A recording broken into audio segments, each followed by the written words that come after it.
Hey, this is Jacob. I wanted to check in real quick. This is not a crop related video. This is a livestock video, but I couldn't find anything like this out there, and it was helpful for me to get this all put together, so I'm putting it out there in case anyone else has cattle and an issue trying to get water to them. So what we've got going on here, you can kind of see back there, I got this pasture. But there's no great water source in this pasture. We do have a creek that's on the other side of the road back there.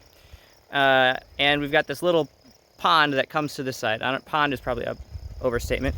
And every once in a while we get enough rain that it flushes through the gully and it cleans it out. But you know how cattle are. Cattle will just go and they'll stand in that. There is a grate that is across the other end there that's supposed to keep them from walking through. But they will actually go and stand in there. And it just is not, it's not a good drinking source for cattle. You need some fresher water. So I was looking online for different solar options. And you know, you can buy thousands of dollars worth of solar water pumps to try to get water to your cattle. But I didn't need to, you know, bring it up out of the ground. I just needed to move it, you know, 50 or 100 feet from that creek back there where there's good fresh flow to over here. And this creek, I will say too, it's not like, I don't have a lot of fall, so I can't take from a source upstream. It's all fairly flat, you know, maybe in total, it's a fall of like 20 feet over a mile or something like that. So I'm not going to be able to pull from up the hill or something like that. I just need to pull straight across. So I was doing some research, and I want to show you what I put together here. It worked for us last season, and I got it set up and running for this season. So you can hear that the motor is running. Hopefully you can hear that.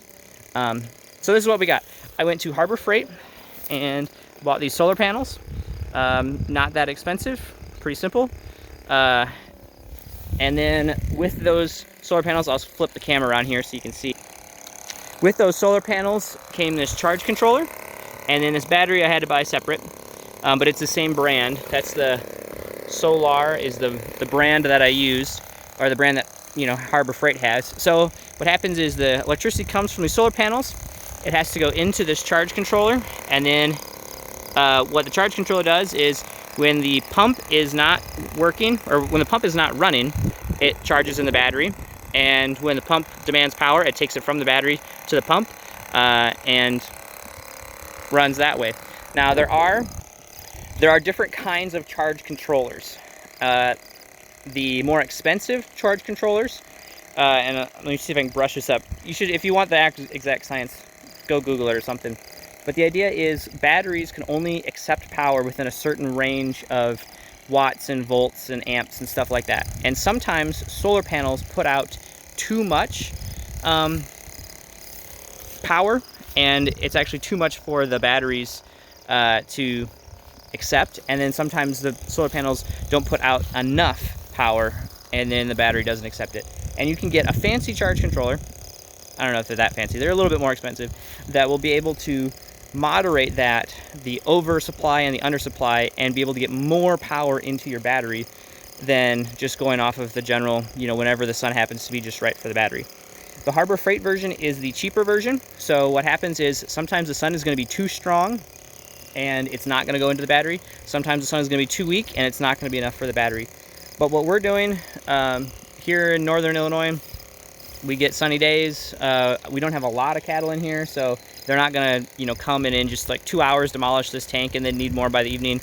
You know, if this tank is full, it'll probably last them for a couple of days. Well, depending on how warm it is. You know, you get the idea. So I just needed something that would be sufficient, and that's what we got going on here. So we've got the solar panels from Harbor Freight. We got the charge controller and battery from Harbor Freight, and then this pump that I got here. This pump just came off of Amazon. Nothing real fancy. It's an RV pump. It's a low flow because, you know, like I said, I don't need the tank to be filled in 10 minutes. If it takes all day to fill the tank, that is sufficient for what we got for the amount of cattle in here. So it's like a, I don't know, 5 gallons an hour, maybe 10 gallons an hour, something like that. Works for what we're doing. And I also got this particular pump because it said it can run dry if needed. And so, you know, we're far from home. If something were to happen to the hose and it ran dry, you know, yeah, it's like a $50 pump, or maybe it's a $40 or $20 pump, but I still don't want to ruin it if I don't have to. So this pump is, you know, pulling the water out. I do have the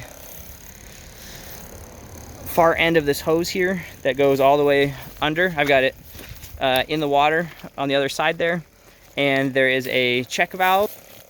So there's a check valve that whenever this pump stops, if there wasn't a check valve, all that water would run out, and you know, then you'd have to start sucking from a dry hose. So hopefully that check valve keeps the water from draining as far out. There's also a filter on the end, and then there is a little filter before it goes into the pump. And then pretty simple up here, we are gonna have a fence across.